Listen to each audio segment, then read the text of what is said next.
السلام عليكم ورحمة الله وبركاته. ازيكم يا حبايبي، عاملين ايه؟ بصوا بقى مع أكلة النهاردة، يعني أكلة بصوا يعني معتبرة. عزومات ماشي، غدا ندلع به العيلة بتاعتنا، جوازتنا وعيالنا ماشي. رايحة مشوار، وبصي يعني أكلة كده يا جماعة. بصوا مفيش حد ما بيحبهاش الأكلة دي يا جماعة. بصوا بتنزلش بقى في المعدة، لا بتنزل في القلب زي ما بيقولوا. حلوة قوي وطعمها جميل قوي. شايفين انا الاول كنت بسلق الكرنب زي ما شفتم. هنا دي بصلة متقطعة اي تقطيعة تحبيها، وعليها ملح وفلفل بس، مفيش اي حاجة تانية. انت عايزة تزودي بهارات الشوربة اللي هي الخشنة اللي احنا كلنا بنحبها، عادي زودي. مش عايزة خلاص عادي، هو الملح والفلفل يا جماعة بيقضوا الغرض. وهتشوفي في الاخر شكل الفراخ عامل ازاي. وبصي بتديكي بقى حبة شوربة مركزين وحلوين قوي. واللهم صل على النبي كمان، وطعمها طعم بطريقة حلوة قوي قوي قوي، طعمة جدا. تمام، حاجه كده تبقى طعمها حلو قوي غير المسلوقه. جربوها يعني، جربيها برضو وشوفيها ايه طعمها ايه وعرفوني. حلو قوي، طعمها جميل جدا بصراحه يعني. تمام، بنحطها كده ونقلبها بقى ايه يعني، نكون نقلب كله في بعضه ونحطها على النار. مجرد انها بتغلي من غير ميه من غير اي حاجه. نحطها على النار على العالي لحد ما تغلي، وبعدين نوطي. معانا حله تانية فيها حبه زيت، اي ماده دهنيه انت بتحبيها، زيت سمنه زبده اي حاجه.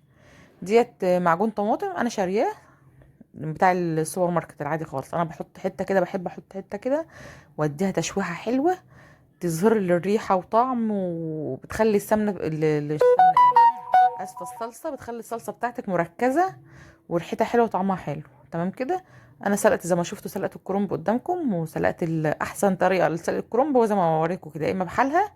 لو الكرنبايه بتاعتك مفرفره مش مكبسه، لو مكبسه بتحطيها بحالها وتشيلي ايه واحده واحده. لو مفرفره ممكن تشيليها ايه يعني وانت بره قبل ما تحطها في النار، تشيلي واحده واحده. فرمنا طماطم وحطينا على الصلصه بتاعتنا. شايفين اهو الكرنبه مسلوق وجميل اهوت، والفراخ بتاعتي محطوطه كمان اهيت زي ما شفتم. والصلصه بتاعتنا حطيناها وحطينا عليها ايه سكر، معلقه سكر.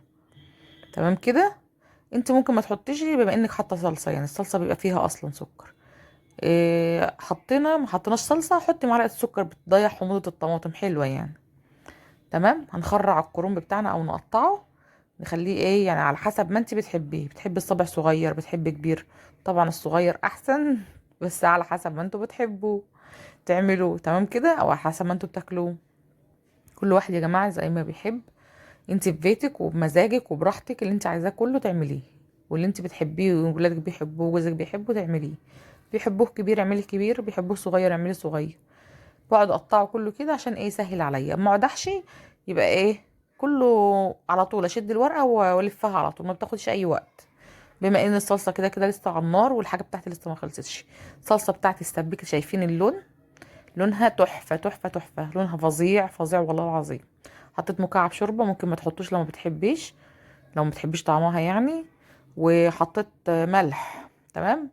نزلت بايه البصل، انا كنت بنزل بالبصل الاول من غير الخضره. الخضره دي يا جماعه انا بحطها في الاخر، بس هي وقعت مني فعادي بقى نزلتها وخلاص.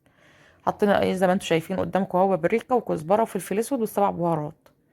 عايز تحطي حبه شطه حطي، عايز تحطي حبه قرفه حطي، نعناع ناشف حطي، اي بهارات انت بتحبي طعمها مع المحشي حطيها. الاكل الحادق بالذات مش الحلويات ملوش اي كتالوج، اللي انت بتحبيه حطيه. حطينا طبعا. الريحه بتقلب الدنيا خالص، ما اقولكوش بتبقى عامله ازاي.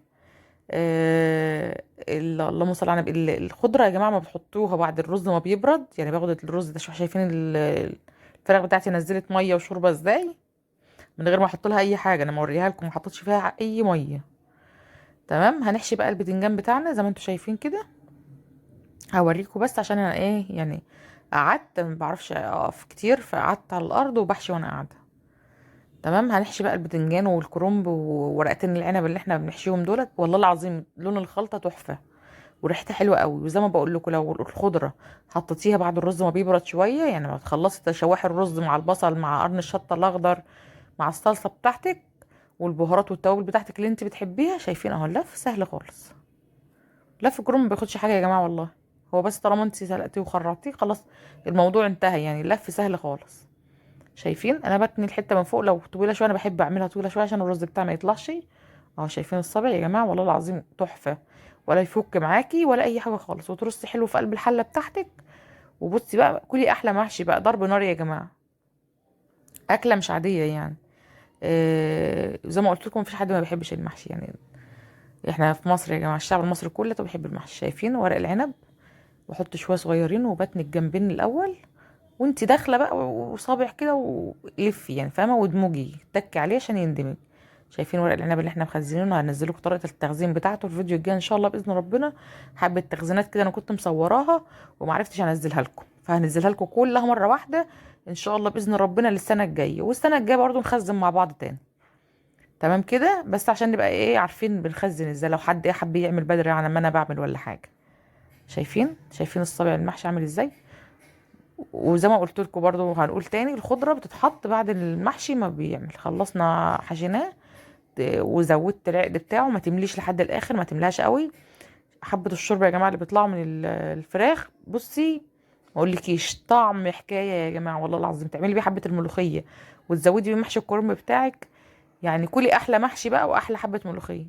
ما اقولكوش طعمه بيبقى عامل ازاي، حاجه كده دايبه وسايحه ونايحه وبص تحفه يا جماعه. الكرنب بنزوده، ما بنجيبش الميه في الطبقه الاخيره خالص، لازم في الطبقه اللي قبل الاخيره يبقى هي دي اللي متغطيه بالميه. الطبقه الاخيره دي ما يكونش فيها ميه خالص، عشان الكرنب كده كده اصلا بينزل ميه، الكرنب فيه ميه بينزل ميه. تمام كده، فزي ما انتم شايفين، وهنغطي بقى الحله بتاعتنا واول ما بيغلي يا جماعه، يعني مش اول ما بيغلي، يعني ما يبدا يشرب، بيغلي الميه بتاعته طبعا بتنشف، اول ما بيشرب شايفين انا حطيت بقى معلقه سمنه سايحه كده، عندك قشطه بتبقى تحفه تحفه تحفه، طبعا احسن من السمنه سايحه كمان. ما عندكيش حطي حته زبده صفرة، اللي هي نيوزيلندي. ما عندكيش حطي سمنه، ما عندكيش خالص وعايزه المحشي بتاعك يبقى مفرفر وحلو، معلقه زيت بعد ما يتشرب. الحل اللي احنا عملنا فيها كل حاجه ديت يا جماعه مشكله تحفه يا جماعه، والله العظيم انا حبه رز، كان الرز كان بزياده يعني، فانا يعني كان نفسي في ورق طربه معايا ورق عنب يا جماعه، فعملت ورق العنب. طبعا المحشي مشكل تحفه وعشان ما يبقاش حد نفسه في حاجه يعني، انا بحب اعمله عشان ما حدش يقول ده انا كنت عايز ما اعرفش ايه، وده يقول لك لا انا ما بحبش ده وبحب ما اعرفش ايه، فكده يعني. معلش انا اسفه صوتي طبعا تعبان شويه، ادعوا لي بقى. و... وزي ما انتم شايفين انا طلعت لكم بس المحشي دلوقتي، يعني هو لسه يا دوبك طافي عليه مولع زي ما بيقول. تمام. الفراخ بتاعتي ممكن كنت تشيليها تحطيها ترصيها في صينيه او في طبق وتحطيها تحت الشوايه بتاعه الفرن بتاعتك، او تقليها في الزيت عادي خالص، بتطلع حمرا قوي زي المشويه من بره. هتشوفوا لونها دلوقتي وشكلها، جربوها عشان تدوقوا طعمها، والله العظيم ريحتها وطعمها حلو قوي، طعمها تحفه يا جماعه، طعمها قوي عن المسلوقه. اللي بيحبش الحاجه المسلوقه دي طعمها حلو قوي عن المسلوقه، حلو قوي ومظبوطه وجميله قوي يعني. المحشي بتاعنا مستوي والرز فيه مفرفر وتحفه تحفه تحفه يا جماعه، وريحته ماليه البيت وماليه الشارع كله كمان. الكوسه بتاعتي دايبه، انا بحب الكوسه الكبيره زي ما قلت لكم قبل كده على فكره، انا بحب الكوسه، محشي الكوسه بالذات، اي محشي تاني بحبه الصغير الا المحشي الكوسه. الكوسه بحبها تبقى مقلبظه كده، مش فارقه كبيره او صغيره، المهم ان الكوسه تبقى مقلبظه ومقلوظه كده، وما تقوريهاش قوي. وكل الكوسه بقى تبقى زبده مش كوسه يا جماعه. تمام.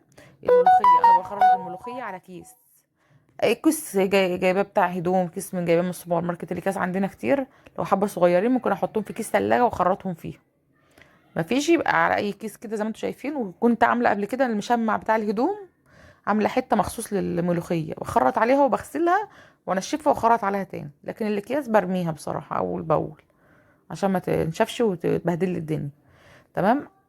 سنه معلقه على طرف المعلقه سكر، وعلى طرفها معلقه صغيره خالص خالص، سنه صغنطوطه خالص كربوناتو، نحطهم على الملوخيه وننزل بيها على الشوربه المغليه.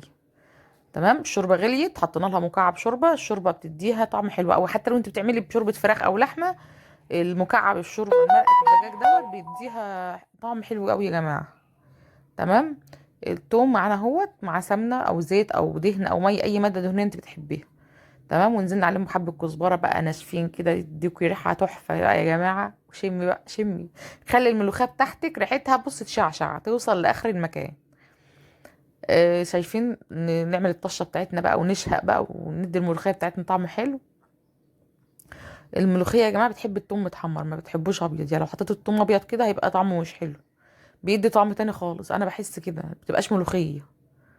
الملوخيه لازم البتون بتاعك يصفر ياخد لون. انا شفت الناس كتير بتعمله تحط ابيض كده، مع بتبقى حاجه توم ني. احنا ممكن نحط سن التوم ني صغننه مع الشوربه وهي بتغلي، بس لازم الطشه. اوعى بقى، اوعى وشك. شايفين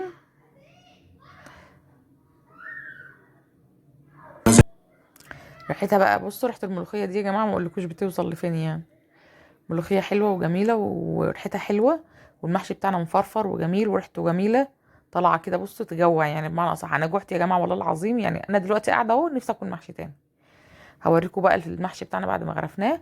وادي الفراخ بتاعتي، شايفين لونها يا جماعه؟ مش زي الفراخ المسلوقه. الفراخ المسلوقه بتحمريها، مهما تحمريها لو ما اديتهاش صلصه او اي حاجه تانية بتبقى لونها اصفر. لكن دي من غير اي حاجه خالص، تحطيها تحت الشوايه تبقى خفيفه قوي وحلوه ومستويه وجميله زي ما انتم شايفين اهوت. ولونها تحفه والله العظيم، وطعمها بقى قريبه قوي من الفراخ اللي هي الشوايه اللي عند المحلات اللي بره. مش الفراخ الفحم، لا، مش شويه على الفحم، لا، فراخ الشوايه. طعمها قريب منها قوي، وطعمها حلو قوي وجميل وطعمه وتحفه يا جماعه والله. جربوها وقولوا لي ايه رايكم فيها. والمحشي زي ما انا قلت لكم، جربوه كده وشوفوا الخلطه بتاعتي ايه رايكم فيها. والمحشي الكوسه يا جماعه شايفين، هو الوحيد اللي بحبه كبير محشي الكوسه. لكن بقيه المحشي كله ملفوف صغنن وحلو ومدموج حلو، وما فكش معايا ولا عمل رز ولا اي حاجه خالص. زي ما انتم شايفين. وحبه الملوخيه التحفه